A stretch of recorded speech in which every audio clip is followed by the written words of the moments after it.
Bismillahirrahmanirrahim. Assalamualaikum warahmatullahi wabarakatuh. Nama saya Nabiha Hanis binti Saring.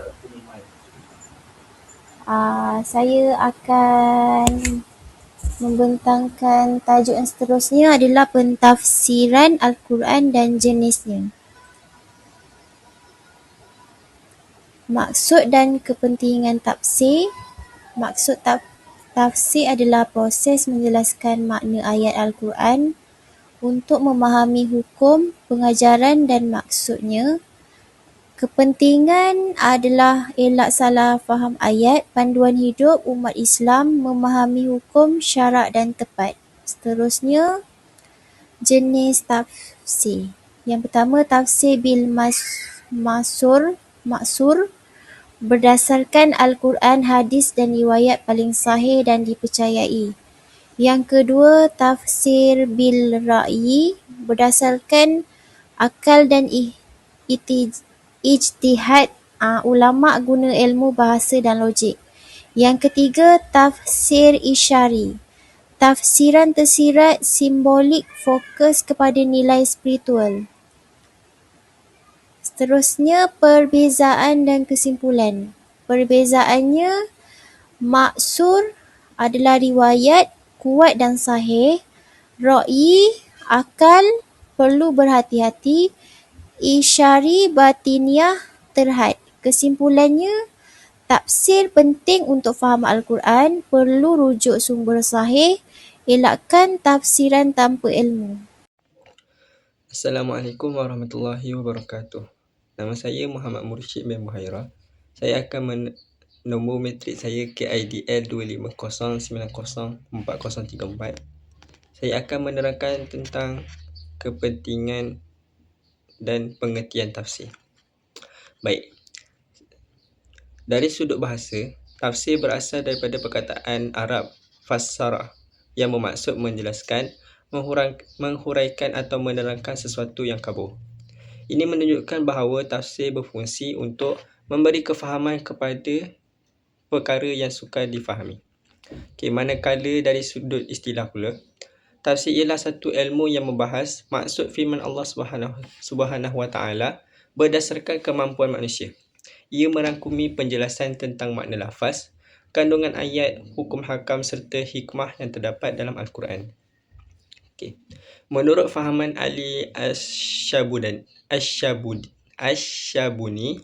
tafsir merupakan satu usaha ilmiah yang menggunakan kaedah tertentu supaya makna Al-Quran dapat difahami dengan tepat dan tidak bercanggah dengan syarak. Selain itu, Syed Qutb juga menyatakan bahawa tafsir berperanan menghidupkan ruh Al-Quran dalam kehidupan manusia.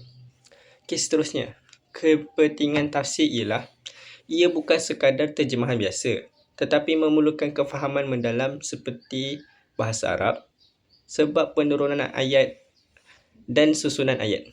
Hal ini penting supaya kita dapat mentadabbur dan mengamalkan isi kandungan Al-Quran dengan betul.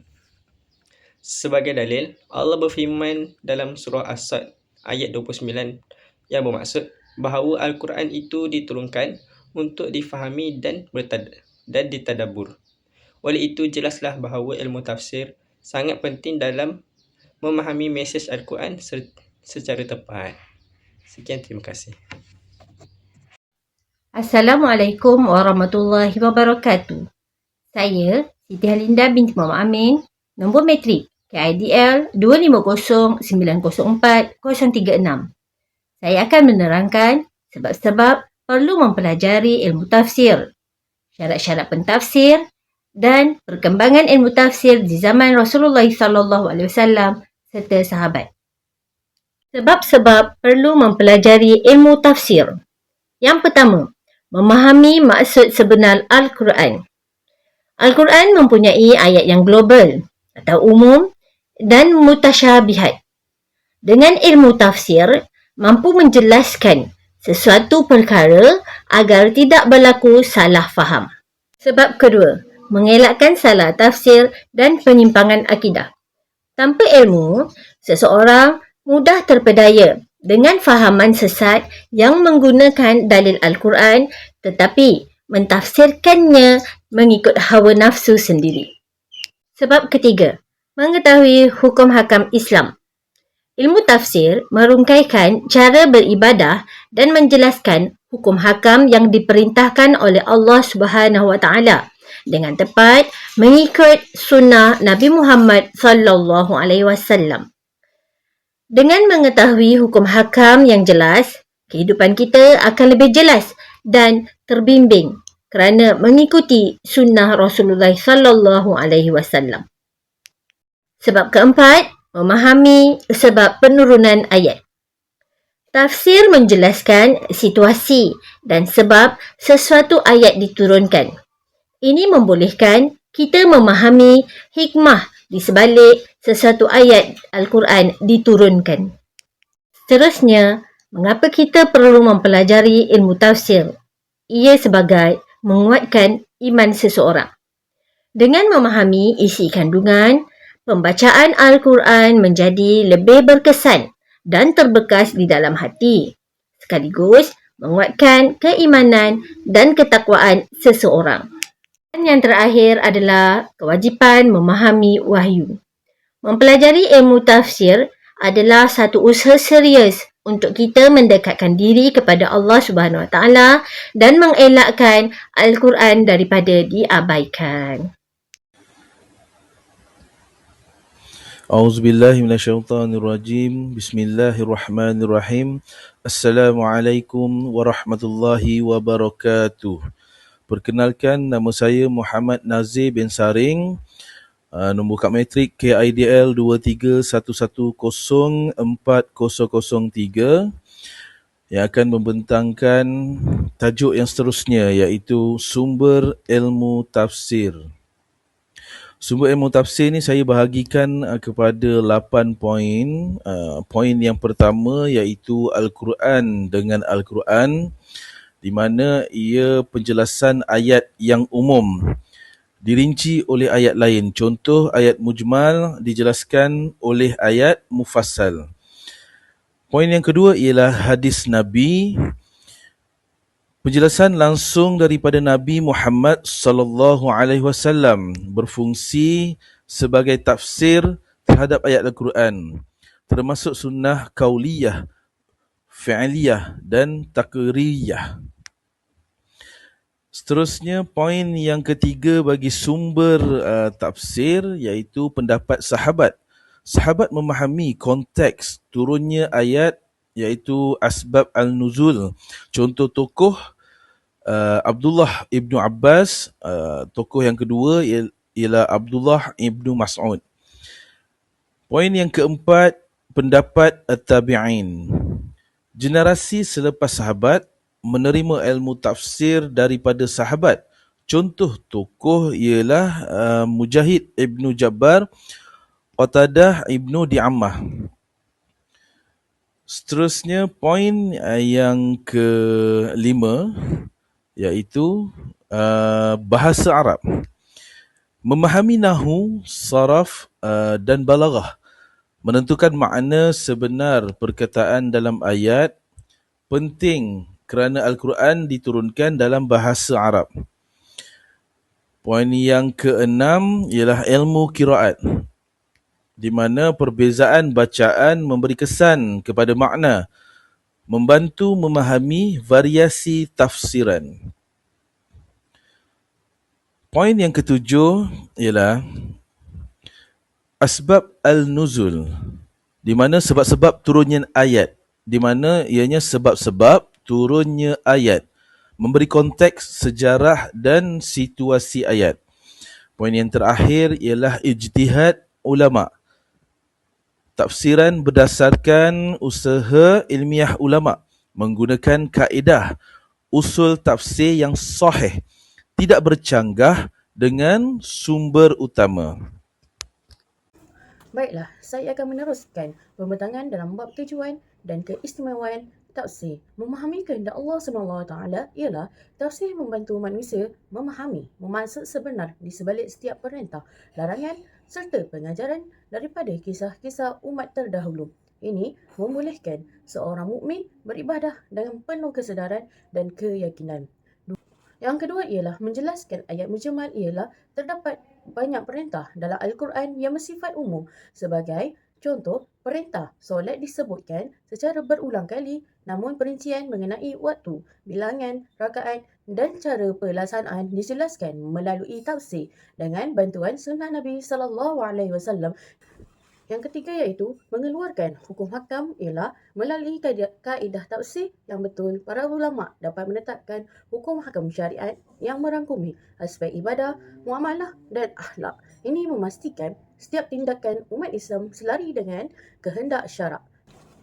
Yang terakhir ialah menghindari kesalahan faham iaitu ilmu tafsir bertindak sebagai pelindung daripada penyelewengan makna. Tanpa sedara ilmu, seseorang berisiko mentafsirkan Al-Quran mengikut logik, akal semata-mata atau hawa nafsu yang boleh membawa kepada kesesatan.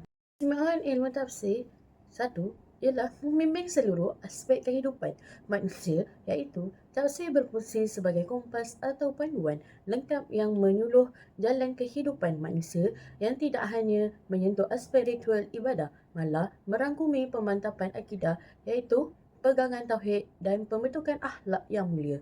Nombor 2 ialah menunjukkan keindahan dan kehebatan bahasa Al-Quran iaitu melalui ilmu tafsir, terutamanya aspek kemujizatan, keindahan pemilihan kata, susunan ayat dan rahsia balaghah Al-Quran dapat dihargai. Tafsir membantu manusia menyadari bahawa setiap huruf dan kalimah dalam Al-Quran diletakkan dengan penuh hikmah yang tidak mampu ditandingi oleh mana-mana karya manusia. Tiga ialah bersumberkan wahyu dan hadis yang sahih, iaitu tidak dihasilkan melalui sangkaan atau logik akal yang bebas semata-mata. Sebaliknya, ia berasaskan kepada Al-Quran itu sendiri, hadis-hadis Nabi SAW serta pendapat para sahabat dan ulama yang mendalam ilmunya. 4 ialah relevan sepanjang zaman, iaitu Al-Quran diteruskan ribuan tahun dahulu. Ilmu tafsir membantu menjelaskan ayat-ayat tersebut agar sesuai difahami mengikut realiti dan keadaan semasa. Proses ini dilakukan tanpa mengubah maksud asal atau prinsip asas agama, sekaligus membuktikan bahawa Al-Quran adalah kitab petunjuk yang tidak ditelan zaman. Baiklah, saya akan meneruskan pembentangan dalam bab pengenalan ilmu tafsir dan takwil. Ilmu tafsir merujuk kepada usaha menjelaskan makna ayat Al-Quran secara zahir berdasarkan dalil yang sahih seperti Al-Quran sendiri, hadis serta pandangan para sahabat dan ulama. Tafsir membantu umat Islam memahami konteks ayat, sebab penurunan ayat Al-Quran serta hukum hakam yang terkandung di dalamnya. Takwil pula merujuk kepada usaha mentafsirkan makna ayat kepada maksud yang lebih mendalam atau tersirat, terutamanya bagi ayat-ayat yang mempunyai lebih daripada satu kemungkinan makna. Takwil biasanya digunakan dalam ayat-ayat bersifat mutasyabihat, iaitu tidak jelas maksudnya secara langsung dengan tujuan mencari makna yang lebih sesuai tanpa bercanggah dengan prinsip Islam. Secara keseluruhannya, ilmu tafsir dan takwil sangat penting dalam memastikan pemahaman terhadap Al-Quran adalah tepat, tidak menyimpang serta selari dengan ajaran Islam yang sebenar. Tajuk yang seterusnya, perbezaan di antara tafsir dan takwil. Definisi tafsir dan takwil. Tafsir, penjelasan makna ayat secara jelas dan zahir berdasarkan dalil Al-Quran, hadis, sahabat, fokus kepada maksud asal teks. Takwil, penafsiran makna tersirat atau tidak zahir berdasarkan ijtihad dan analisis, digunakan bila makna zahir tidak sesuai. Seterusnya, perbezaan utama. Tafsir, makna langsung zahir, bersandarkan riwayat yang sahih, lebih pasti dan kuat. Takwil, makna kiasan atau tersirat, bersandarkan akal dan ijtihad, lebih fleksibel dan terbuka. Contoh dan kesimpulan. Contoh, tangan Allah. Tafsir difahami secara zahir tanpa menyerupai. Takwil ditafsir sebagai kekuasaan Allah. Kesimpulannya, tafsir makna zahir dan berasaskan dalil, takwil makna batin dan memerlukan tafsiran lanjut. Kedua-duanya penting dalam memahami Al-Quran. Assalamualaikum warahmatullahi wabarakatuh. Saya akan sambung penerangan tentang ilmu-ilmu dalam pentafsiran Al-Quran. Baik, pentafsiran Al-Quran memerlukan penguasaan pelbagai disiplin ilmu sebagai persyarat utama. Menurut Asy-Syabuni, seseorang tidak layak mentafsir Al-Quran tanpa menguasai ilmu-ilmu asas yang berkaitan dengan wahyu. Antara ilmu terpenting dalam ilmu bahasa terpenting ialah ilmu bahasa Arab seperti nahwu, saraf dan balaghah. Ilmu ini penting untuk memahami struktur ayat dan makna sebenar Al-Quran. Selain itu, ilmu qiraat juga diperlukan kerana perbezaan bacaan boleh membawa makna dan hukum yang berbeza. Seterusnya, ilmu asbabun nuzul. Asbabun nuzul ini membantu kita memahami sebab penurunan ayat dan konteksnya. Tanpa ilmu ini, sesuatu ayat mungkin disalah tafsir. Di samping itu, ilmu nasakh dan mansukh penting untuk mengetahui sama ada sesuatu hukum itu masih berkuat kuasa ataupun telah dimansuhkan. Akhir sekali, ilmu hadis juga sangat penting kerana sunnah Rasulullah SAW berperanan sebagai penjelas kepada ayat Al-Quran tersebut. Sebagai dalil, Allah SWT berfirman dalam surah An-Nahl ayat 44 bahawa Al-Quran diturunkan supaya Nabi menjelaskan kepada manusia. Oleh itu, jelaslah bahawa pentafsiran Al-Quran memerlukan penguasaan ilmu yang menyeluruh bagi memastikan kefahaman yang tepat. Sekian, terima kasih. Tajuk yang seterusnya ialah kaedah dan asas mentafsir Al-Quran. Di sini saya huraikan dalam 8 poin. Poin yang pertama ialah kaedah mentafsir Al-Quran. Mentafsir ayat dengan ayat lain merujuk kepada hadis yang sahih, memahami bahasa Arab, nahwu, balaghah, mengetahui sebab turun ayat iaitu asbab an-nuzul, memahami konteks ayat makiyah atau madaniyah. Poin yang kedua ialah asas penting dalam tafsir. Akidah yang sahih, niat yang ikhlas, mengelakkan tafsiran mengikut hawa nafsu, berpegang kepada tafsir ulama' muktabar. Poin ketiga dalam kaedah mentafsir Al-Quran ialah ilmu yang diperlukan.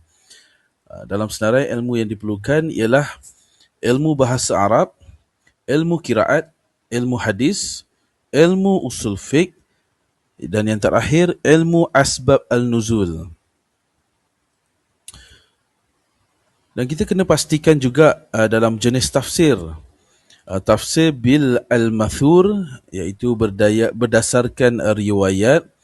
Tafsir bil al-ra'yi, berdasarkan ijtihad.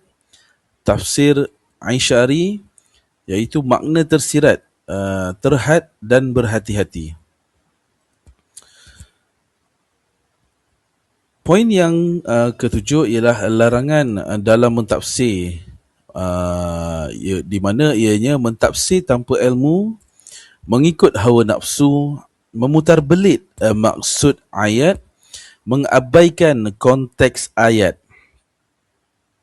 Poin yang terakhir ialah kepentingan dalam mentafsir, di mana ianya memahami ajaran Islam dengan tepat, mengeluarkan hukum-hukum syarak, menghayati Al-Quran dalam kehidupan, mengelakkan salah faham terhadap ayat. Syarat-syarat pentafsir. Untuk menjadi seorang pentafsir, seseorang itu perlulah memenuhi syarat-syarat yang tertentu. Antaranya, yang pertama, sah iktikad. Jika seseorang itu tidak benar pegangan akidahnya terhadap agama Islam, pastinya tidak dapat dipercayai pendapatnya mengenai kalamullah. Kedua, fikiran, hati dan perasaannya suci dan tidak terganggu, tidak terpengaruh dengan unsur-unsur duniawi. Jika tidak, akan terjadi tafsiran yang dibuat berdasarkan fahaman atau mazhab melampaui batas seperti contoh tafsiran Qadariyah dan Jabariyah. Ketiga, memulakan tafsiran terhadap sesuatu ayat Al-Quran dengan Al-Quran juga. Ini kerana apa yang bersifat umum dalam sesuatu ayat pasti akan datang dengan ayat yang lain yang mengkhususkannya dan sebagainya. Syarat keempat, mentafsirkan dengan sunnah atau hadis. Sekiranya tidak ada ayat dari Al-Quran, hendaklah mentafsirkannya dengan sunnah kerana ia adalah penerang bagi ayat Al-Quran. Syarat yang kelima, tafsir berdasarkan pendapat sahabat. Sekiranya tidak terdapat hadis yang menerangkan, hendaklah mentafsirkan ayat Al-Quran berdasarkan pendapat sahabat. Ini kerana mereka merupakan orang yang menyaksikan tanda-tanda dan keadaan penurunan ayat Al-Quran tersebut. Dan mereka juga memiliki kefahaman yang sempurna dan benar serta amal soleh yang tiada tandingannya. Syarat keenam, berdasarkan pendapat tabi'in. Jika tidak diperoleh pendapat sahabat, maka hendaklah merujuk kepada pendapat tabi'in. Dan syarat seterusnya, memiliki ilmu bahasa Arab. Ini penting kerana Al-Quran telah diturunkan dalam bahasa Arab dengan gaya bahasa yang tinggi. Pengetahuan yang luas dalam bahasa Arab sangat penting dalam membuat tafsiran Al-Quran. Syarat ke-8, memiliki dan menguasai ilmu-ilmu usul yang berkaitan dengan Al-Quran seperti qiraat, tajwid, fiqh, saraf dan nahu. Syarat terakhir, syarat ke-9, memiliki kefahaman yang tajam dalam sesuatu perkara, terutamanya dalam hal-hal berkaitan dengan akidah, Al-Quran dan syariat. Ini membolehkan seseorang itu membuat kesimpulan tentang sesuatu hukum hakam secara tepat dan benar.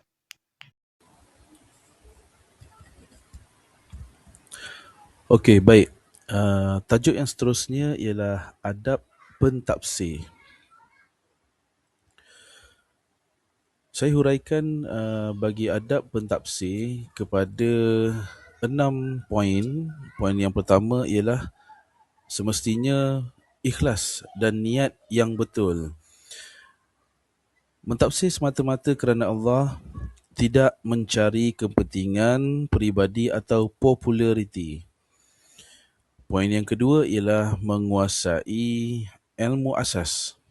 Mahir dalam bahasa Arab iaitu nahu, saraf dan balaghah. Faham ilmu Al-Quran seperti asbab al-nuzul, nasih dan mansukh. Poin yang ketiga ialah merujuk sumber yang sahih berdasarkan Al-Quran, hadis sahih dan tafsiran ulama' muktabar. Tidak mentafsir mengikut akal semata-mata. Poin yang ketiga ialah berhati-hati dalam tafsiran. Tidak tergesa-gesa membuat kesimpulan, meneliti konteks ayat sebelum mentafsir. Poin yang kelima ialah tidak mentafsir tanpa ilmu. Elakkan bercakap tentang ayat tanpa pengetahuan, takut untuk melakukan kesalahan dalam menyampaikan maksud ataupun makna ayat tersebut. Poin yang terakhir bagi adab pentafsir ialah menghormati ulama' tafsir, mengambil kira pandangan ulama' yang terdahulu, tidak meremehkan ijtihad mereka. Assalamualaikum warahmatullahi wabarakatuh. Saya akan menyambung pembentangan tentang kepentingan dan sejarah tafsir. Ilmu tafsir merupakan salah satu disiplin utama dalam pengajian Al-Quran. Ia berperanan untuk menjelaskan maksud, tujuan konteks dan mesej yang terkandung dalam ayat-ayat suci. Kepentingan ilmu ini ialah amat jelas kerana Al-Quran diturunkan sebagai petunjuk hidup bagi umat manusia. Namun kandungannya memerlukan kefahaman yang tepat supaya ia dapat diamalkan dengan betul dan berkesan. Menurut Muhammad Asyabuni, pemahaman sejarah perkembangan ilmu tafsir adalah asas penting. Dengan mengetahui sejarah, umat Islam dapat menilai mitologi, autoriti pentafsir dan konteks zaman yang mempengaruhi tafsiran sesuatu ayat. Sejarah juga menunjukkan bahawa tafsir bukan ilmu yang statik. Ia berkembang secara dinamik mengikut keperluan masyarakat dan zaman. Tetapi tetap berpandukan prinsip asas syariat Islam. Oleh itu, ilmu tafsir bukan sahaja membantu kita memahami Al-Quran, tetapi juga menjadikan sebagai panduan hidup yang praktikal dan relevan. Sekian, terima kasih. Perkembangan ilmu tafsir pada zaman Rasulullah dan sahabat. Ciri-ciri utama zaman Rasulullah. Tafsir datang daripada Nabi Muhammad SAW itu sendiri. Nabi Muhammad berperanan sebagai pentafsir utama ayat Al-Quran.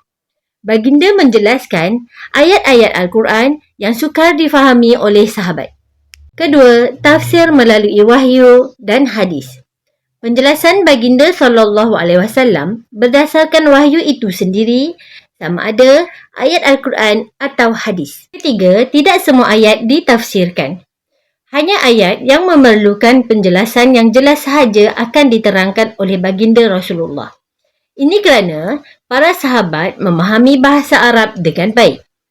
Dan yang keempat, tafsir secara amali ataupun praktikal. Nabi Muhammad SAW menunjukkan cara pelaksanaan ayat melalui praktikal ataupun perbuatan seperti contoh solat dan zakat. Ciri-ciri utama zaman sahabat. Merujuk kepada Al-Quran dan hadis. Para sahabat akan mentafsirkan ayat-ayat Al-Quran dengan ayat Al-Quran yang lain dan juga daripada hadis Nabi Muhammad SAW. Yang kedua, ijtihad sahabat.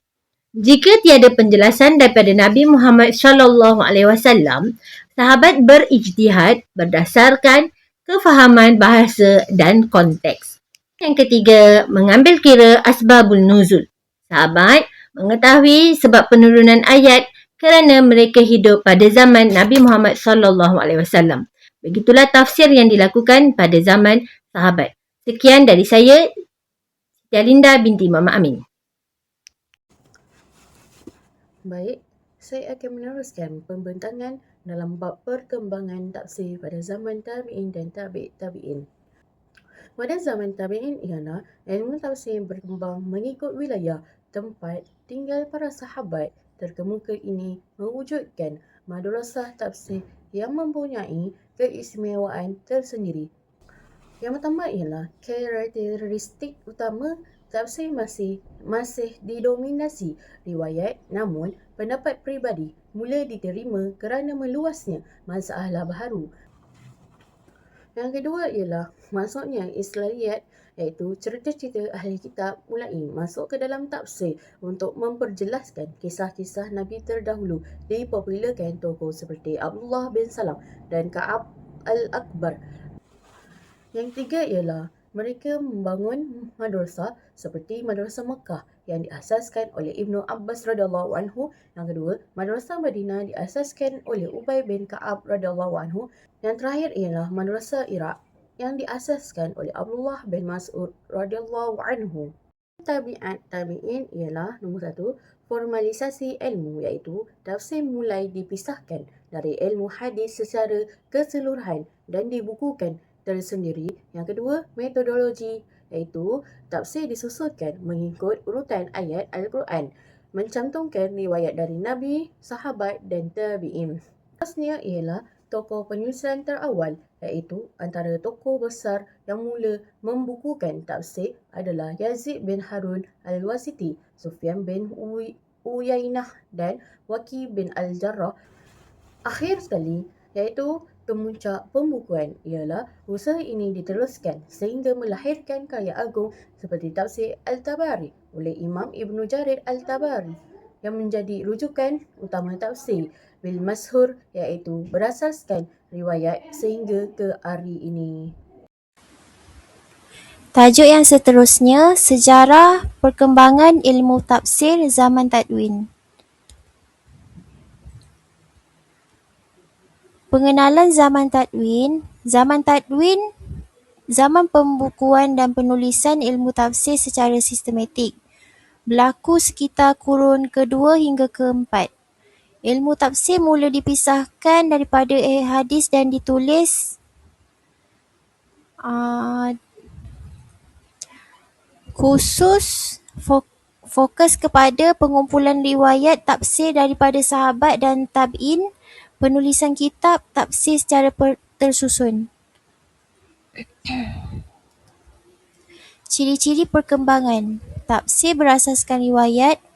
Tafsir bi al-Ma'sur menjadi dominan penggunaan Al-Quran dengan Al-Quran, hadis Nabi, pandangan sahabat dan tabi'in. Munculnya sanad dan tafsir seperti dalam hadis. Bermulanya penulisan kitab tafsir lengkap mengikut susunan ayat. Tokoh dan sumbangan. Antara tokoh utama, Imam Al-Tabari karya Jam'i Al-Bayan fi Tafsir Al-Quran. Ibnu Abi Hatim, tafsir berasaskan riwayat. Al-Baghawi, tafsir yang ringkas dan mudah.